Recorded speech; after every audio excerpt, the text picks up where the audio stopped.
This video was brought to you by Patreon. Hey you, how's it going? My name is Ruby Price, and this is a returning to YouTube Q&A. So let's cut the crap, cut to the chase with the first question. Where have you been? So it's no secret that over the last year, I've been very quiet on this YouTube channel. My last video was my 5 years post-op video, and that wasn't supposed to be the case. So in terms of where I've actually been, because I'm going to get onto that in another question, I've mostly just been working, full-time job. Things get stressful, you finish work at 5 PM and you think, I don't want to do anything else for the rest of this evening. So, you don't make any content, you don't sit down in front of a camera and do some vlogging. Mostly, I've just been living life as a 27-year-old person, just being a being a citizen. It's not that I haven't been creatively active though. I have of course been hosting the F1 Grid Talk podcast, and I have been doing Fresh from the Scene as well. Not as much as I would have liked to, but I have been doing Fresh from the Scene. I think I put out 4 episodes last year. It was more than 4. I interviewed Toby Duncan from Trashbo, I interviewed Calva Louise, I interviewed my friends the Oozes, and there was also Mr. Shiraz, Blackwaters, Alex Vallejo. But yeah, so really the answer to that question is I've been working, I've been podcasting, and I've just been lying around on the sofa playing PS5. I did stock up a lot of hours playing F1 2022. Question number 2. Are you still vegan? Yes, I am. I have been vegan since January 1st, 2020. Veganuary, as they say. Decided to give a go at that Veganuary, thinking, it's a month to not even really commit to, it's a month to give it a go. I got halfway through, thought this is easy, this is cheap, and apparently it's better for me. And since then, I've learnt to cook meals from scratch. I have generally felt better about the food that's going into my body, and some smart person will be able to sort of categorize how many animals are living better lives by the fact that I'm not eating them or anything from them. You can debate that in the comments if you want, I don't care. Ultimately though, I don't want to come across as preachy, people are allowed to eat what they want to eat. And the fact is, you've probably eaten a vegan meal in your lifetime. I'd be very surprised if you haven't. There's no requirement for every single meal to, contain animal products. There never has been. It's just about eating properly, eating healthily. And really, I think, the biggest thing of any of it is just eating less processed food. Oh, we've got some hard-hitting questions here. Thoughts on the trans debate going on? Well, first thought, it shouldn't be a debate. Right now, the debate around trans people is very much not really considerate of actual trans people. There's a lot of straw men being thrown around by gender criticals or TERFs, as they are probably more well known. They're using these straw men to stop things like self-ID being put into place, citing dangerous men, but really it's just a thinly veiled cloak of transphobia. But really, the trans debate at the minute is just tiring.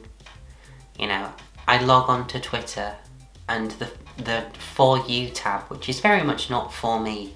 Elon, please sort out your platform. I'll log on and the first thing I'll see, despite muting, so many words to do with this, is, someone justifying why they want to still play Hogwarts Legacy despite J.K. Rowling. Then it becomes a debate around trans people and bigotry, and it's it's just tiring and makes me very worn out. I just want to exist. I'm not hurting anyone. My existence shouldn't be a debate. Next question. How did you get into F1? The story doesn't start in 2007. The story starts before then, involving video games of Formula 1. But ultimately, in 2007, a young man from Stevenage was making his Formula 1 debut for a team called McLaren. And I thought that was really cool. So I started watching Formula 1. It was very intermittent. I definitely didn't watch a lot of Formula 1 in 2007 or 2008, really, for that matter. But then in 2009, another driver called Jenson Button in a team called Brawn GP were doing very well, going very fast, and I very much kept watching races. I kept getting engaged and involved in discussions around Formula 1. It does take something to, dedicate about 4 to 6 hours of your weekend just watching cars going around a circuit. And then in 2017, 2018, I was at a house party talking to a friend, and we got onto the topic of Formula 1. A year or so later, he invites me onto his podcast, F1 Grid Talk, and let's just say, the rest is history. Still a Hamilton fan. Nothing really changes. Outsider tip for the F1 title. Well, considering that my only real options are the 3 drivers that got mentioned here, I'm going to think about this based off the momentum from 2022. And I'm going to say George Russell, because those other 3 drivers were excluded. Mercedes in 2022 had very much an upwards trajectory when you consider that they started not at the top at the start of 2022. Otherwise, it was more of a downwards trajectory. But when you think about the fact that, when they started 2022, they were not the favourites to win. But by the end of the season, they had a car that could fight for race wins if the circumstances were right. I think George has had a year to make his mistakes. This is the season now where George has to perform. And since we're excluding Max Verstappen, Lewis Hamilton and Charles Leclerc, I think the obvious choice has to be George Russell. I don't think Sergio Perez has it in him. I don't think Ferrari have it in them to provide for Carlos Sainz. And the less said about Alpine, Aston Martin, or even AlphaTauri, for example, the better. So yeah, George Russell for the 2023 title. When you exclude Lewis Hamilton, Max Verstappen and Charles Leclerc. Which festivals are you looking forward to / going to in 2023? The only festival that I have a ticket for explicitly is Slam Dunk 2023. I'll be going to Slam Dunk North. I think it's very exciting that Enter Shikari are headlining for a start, but also bands that they've got coming back together for this year. Kids in Glass Houses, for example, very, very excited to see them. I missed them whilst they were active.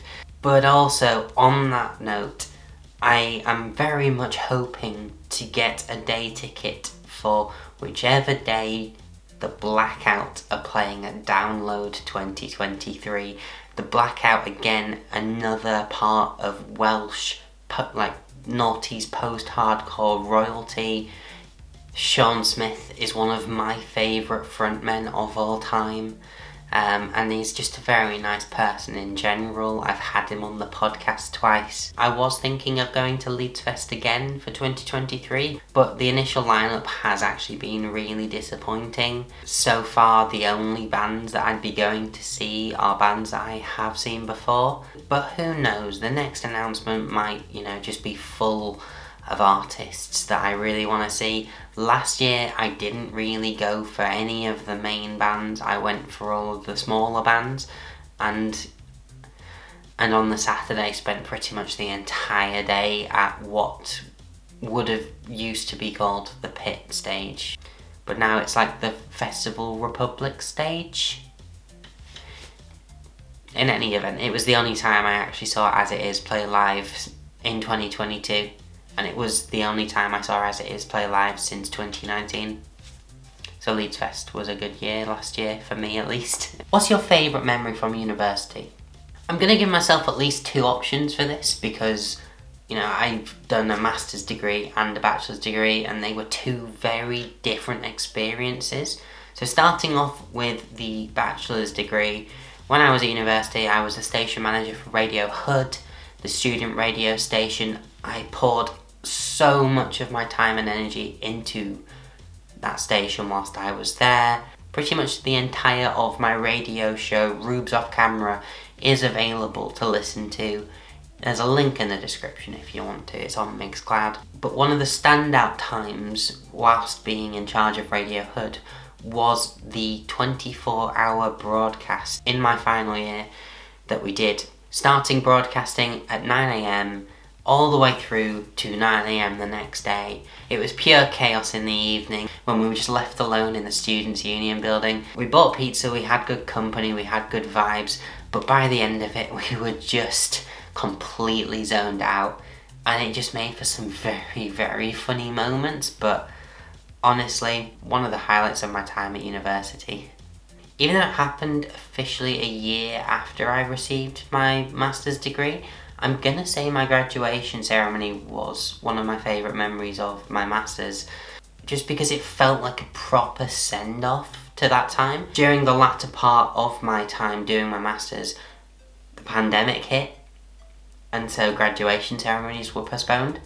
So even though I'd finished, even though I literally had the certificate in my hands, it didn't quite feel done until I had that graduation ceremony. And you know, it meant that I got to meet up with a couple of my friends who I did study with, because we never really got to sort of like say goodbye in person, because one day there's this virus going around in China. We're not quite sure what's going to happen, but you know, we'll be back after half term. And then literally the next week it was, cool, so all of your lessons are moving online. And then I didn't see anybody from that course in person until the graduation ceremony. You know, it was nice reconnecting and getting to hang out with people, and especially on a day like a graduation where, you know, it's good vibes all around. So yeah, there's 2 memories. Will the live streams ever come back? I do want them to.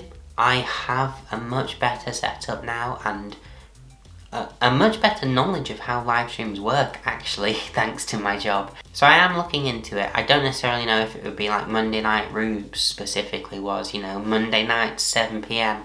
I think it would probably be a bit more, I don't want to say ad hoc, but on a week-by-week basis, I'd be like, cool, this is the day I'm doing this live stream, this is the day I'm doing this live stream.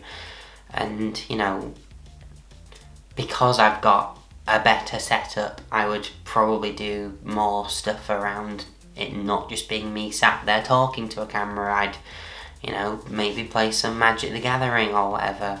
I'd want it to be fun, I'd want it to, you know, be like hanging out and stuff.